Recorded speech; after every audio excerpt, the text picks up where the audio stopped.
Hello students, today we are going to start a new topic, laws of motion. It's a very important topic from JEE point of view.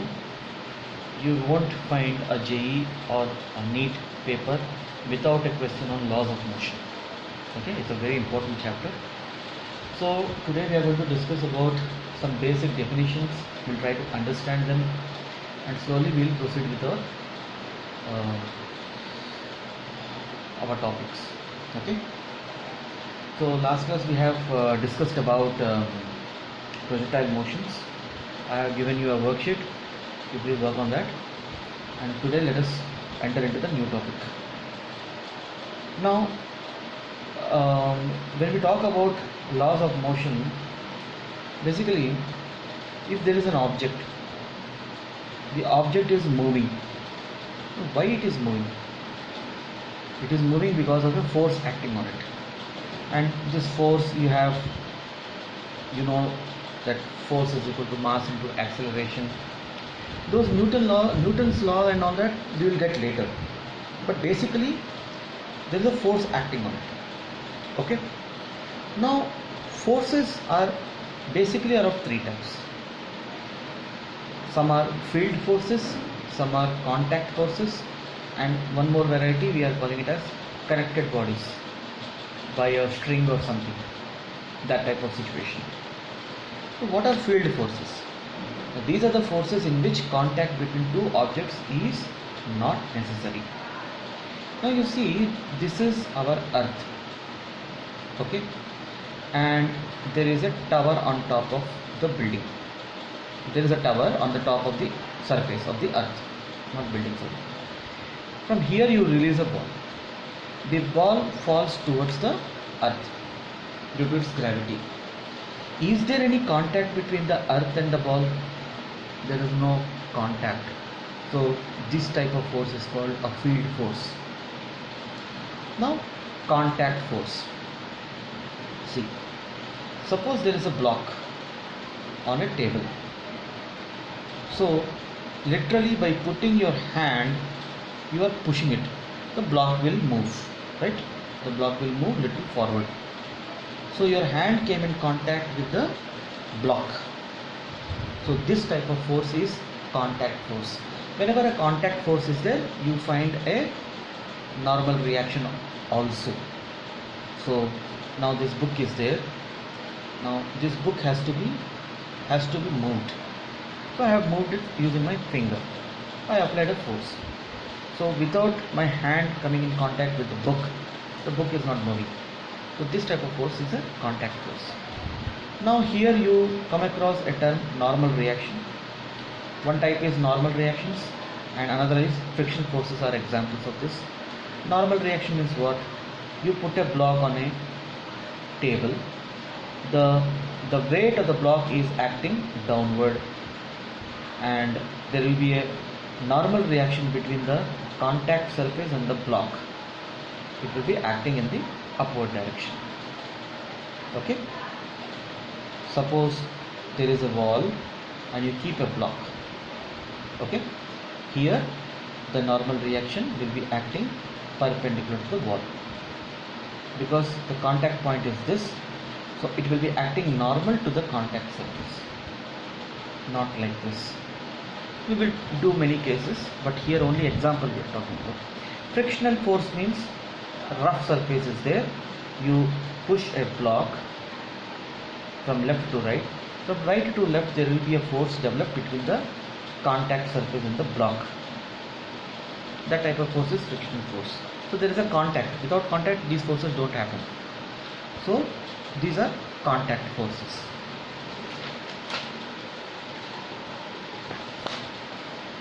Connected bodies. What is connected bodies? Suppose there is a car, there is another car, and there is a string which is connected. You might have seen this towing and all that. So this block is moving, this car is moving. What will happen? This will also move. Why? Because of the string. So here the string will be experiencing also a force, but these are connected bodies with a string. So this is one more type.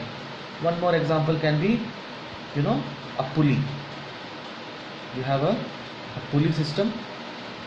In the old days, you might have seen in your well in the house, there is a pulley and there is a coconut. This rope is there. You put a bucket and you try to bring the water out. So here you see the bucket is being brought out using the rope, which is connected to a pulley. Basically, the pulley and this thing have an interface, which is the rope. Rope also will have a force in it, but this type of situation comes with the connected bodies. So this is not exactly a contact force, but it is kind of transferring the force from one object to another object using a via medium.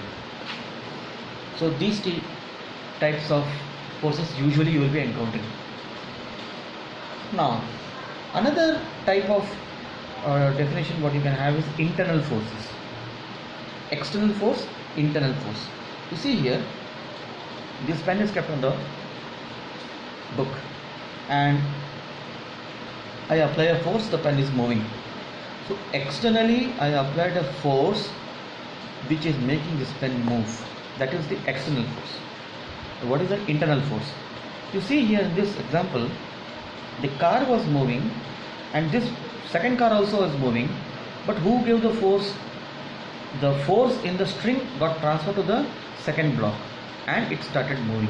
Okay, so there will be an equal and opposite forces developed in the string.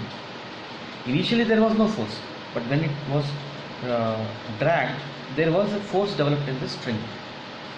How far that type of force is called the internal force. Of course, this rope will have a limit. Suppose this pen is there, I am trying to pull it both sides. At some point this pen will break. Okay, so you will have some force internal because of me. Like you see, I removed the cap. Okay, so I applied a force. So up to a level where it can sustain, it will sustain. After that it will break down. So there is an internal force developed in the rope. External force means what you are giving to the system. Let us say this is a system. If system means a set of bodies. Here some force is applied externally, which is making the block move. So this force, if I denote by F, is a external force. But in the string there will be a tension developed. So that is the internal force. Okay. Next topic is free body diagrams. Now this is a very important topic.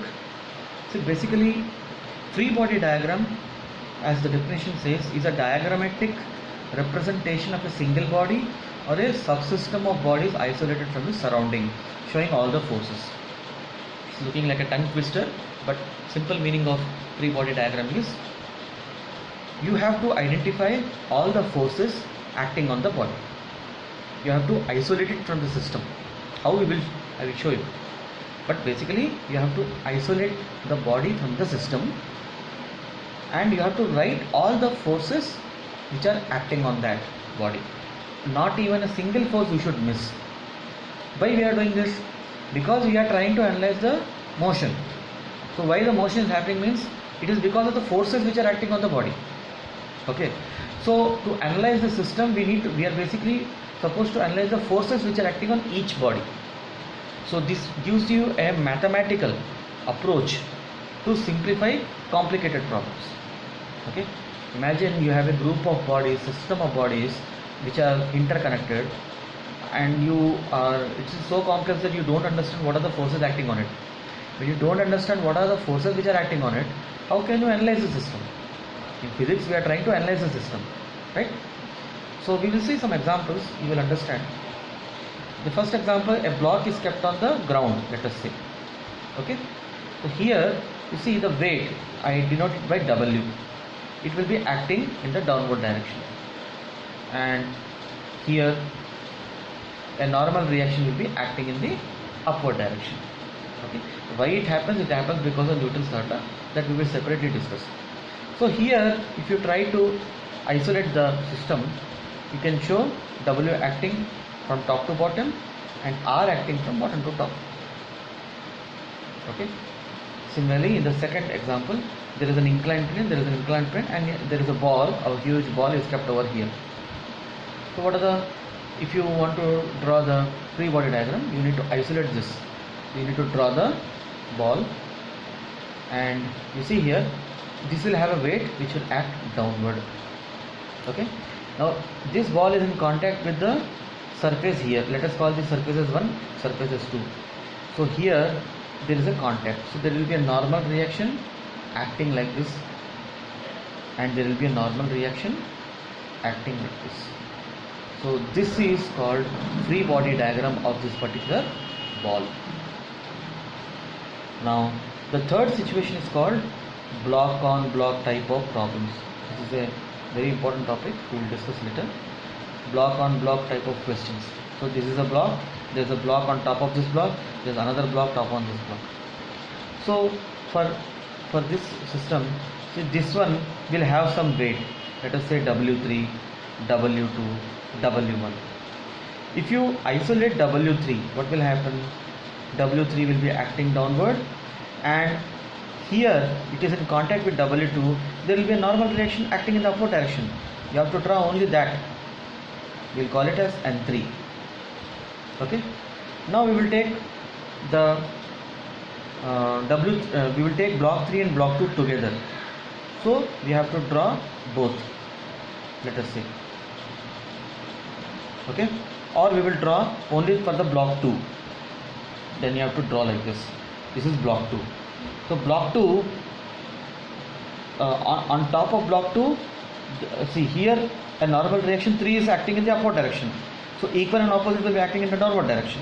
So this N3 in the reverse direction will be acting on the block 2. But block 2, no need to consider the weight now. This weight part has been considered in the normal reaction. Block 2 will have its own weight, which is acting downward. Now here block 2 is sitting on block 1. Okay, so between block 1 and block 2 there will be a normal reaction N2. So writing all these three forces is the free body diagram of the block 2. So like that we have to analyze and draw all the forces which are acting on that. Okay. Now the third situation, there is a block. We are supposed to draw the block. Its weight is acting downward direction. Okay. There is a string here, there is a string here. The string will develop a tension. Let us say one tension is acting in this direction. We will call it as T1 because there are two strings. There is another string which is acting in this direction. It will have a tension in that direction, making angle theta with the horizontal. So this is how, even if you have not understood this, when we will be discussing in depth, you will understand how to draw the free body diagrams. We will be discussing about Newton's laws of motion and all that.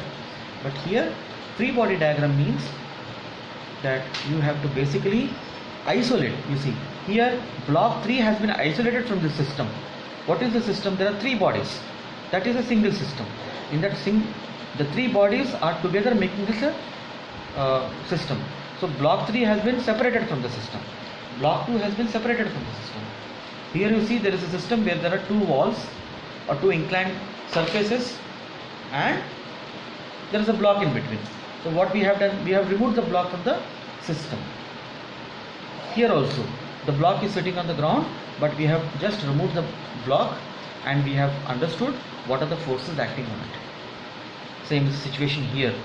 Okay, so it need not be the case that only one body is there in the system. You can have 2, you can have 50. So for each you have to properly isolate it from the system and analyze it.